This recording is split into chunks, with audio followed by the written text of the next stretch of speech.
Ya son las 11:17. Continuamos en la receta médica de la Z. Ya como había prometido, le damos la bienvenida también a la doctora Jocelyn Sánchez, que el tapón, ¿verdad?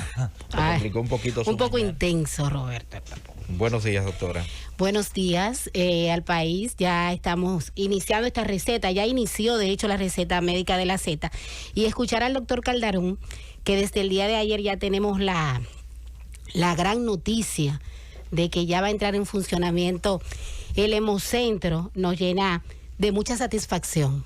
Porque, señores, lo que está pasando el ciudadano a la hora de que le den una receta con una pinta de sangre es sumamente difícil, pero qué bueno.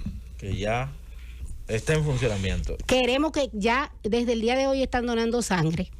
¿Verdad, doctor? Sí, así es, pero indiscutiblemente que hace falta educación e información a la población. Al pueblo dominicano, sí. Porque hay muchas personas que aún creen que si tienen el COVID, que en qué momento después del COVID pueden donar, o si tienen hipertensión, si son X razón, si tienen edad, sobre todo el peso del paciente. Son muchas las características. Sí, pero lo que queremos es que ya comience a funcionar el hemocentro, porque sabemos que desde el año pasado la actividad que se hizo en el día de ayer se había hecho. Lo que queremos es que ya salga la primera pinta de sangre, que los pacientes que anden con una receta de plasma o plaqueta por aféresis, que son bastante costosos, Roberto, porque a una paciente le indican plaquetas, pero tiene que llevar a los donantes. Así es. Y además de los donantes, si califican, tienen que llevar 20,000 pesos.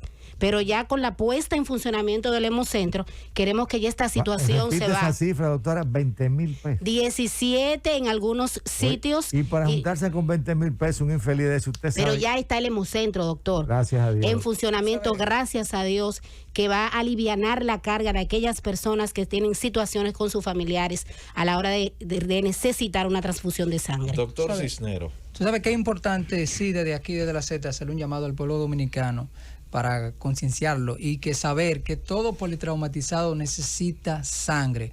Pueblo dominicano, acude y dona tu sangre, que donando tu sangre tú haces una labor social a este país. Así es. Otra cosa importante también decir que enhorabuena a este hemocentro, doctor, porque la primera causa de muerte en lo que va de año a nivel materno son las hemorragias.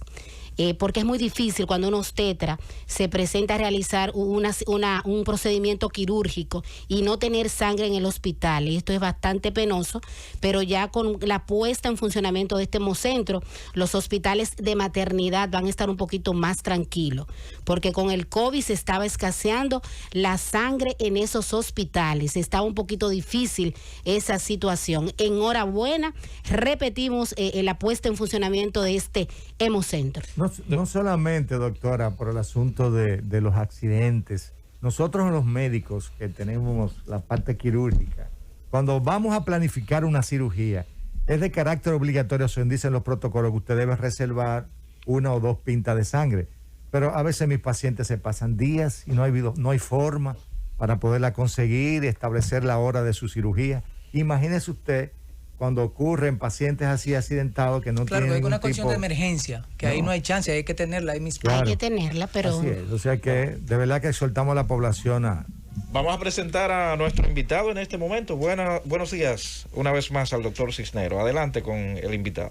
Bien, en el día de hoy la receta médica de la Z se complace en tener un invitado de fuste, de mucha calidad, que lo recuerdo en los avatares, en los pasillos universitarios, cuando éramos dirigente estudiantil, ver cómo este hombre, pues, de bien, pues se preparaba y siempre arengaba a las masas por el buen camino. Bueno, se trata del doctor Carlos Félix Cuello. Él es epidemiólogo, es salubrista, actualmente ostenta la condición de coordinador del programa de control de infecciones del Robert Rick Cabral.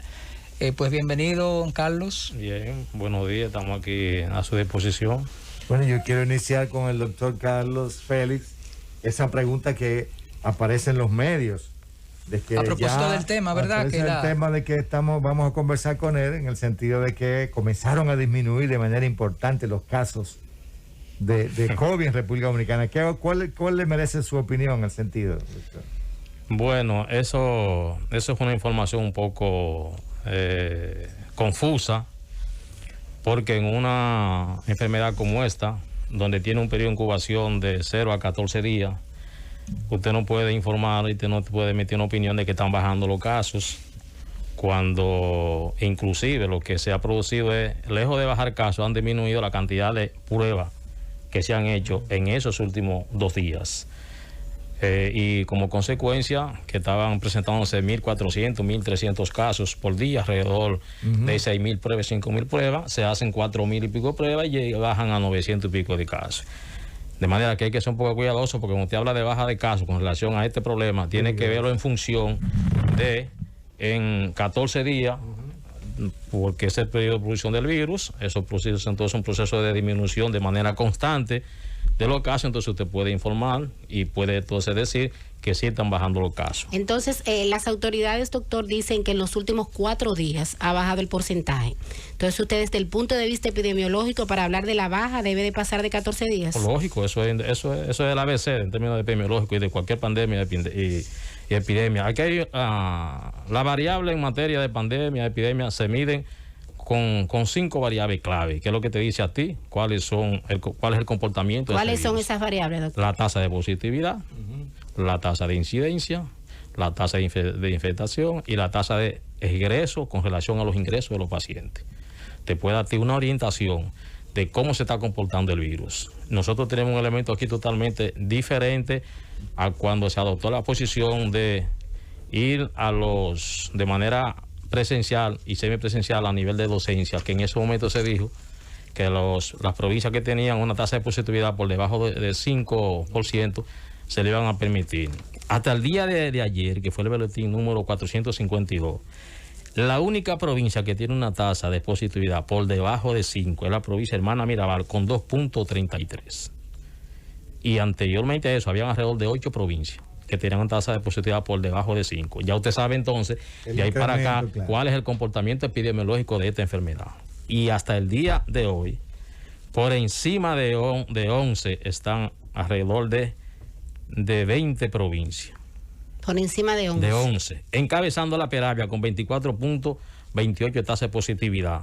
Barahona con 24.20, San Juan 23.66, San Cristóbal 22.39, Distrito Nacional 23.36, La Romana 22.36, Santo Domingo 22.7, La Altagracia 21.35, Azua 20.66, San Pedro 17.39, Dajabón 16.95, Ocoa 16.47, Pedernales 16.18, La Vega 15.52, Santiago 15.32, Duarte 14.76, Bauruco 14.68, El Ceibo 14.33, Atomayor 12.94, Montecristi 12.77, Valverde 12.60 y Monte Plata 12.69 hasta el día de ayer del boletín. Entonces eso contrasta con lo que dicen las noticias del día de hoy. Entonces esas son variables epidemiológicas clave para usted decirle a un país cómo se está comportando. Déjelo ahí un momentico, doctor. Doctor, ¿y cuál sería entonces el interés, para que nos responda al regreso de la pausa, de que las autoridades, porque los periodistas toman las informaciones de las autoridades para dar una declaración de esa magnitud, cuando según lo que usted está planteando, sería como un acto de irresponsabilidad dar una información así? Cundo.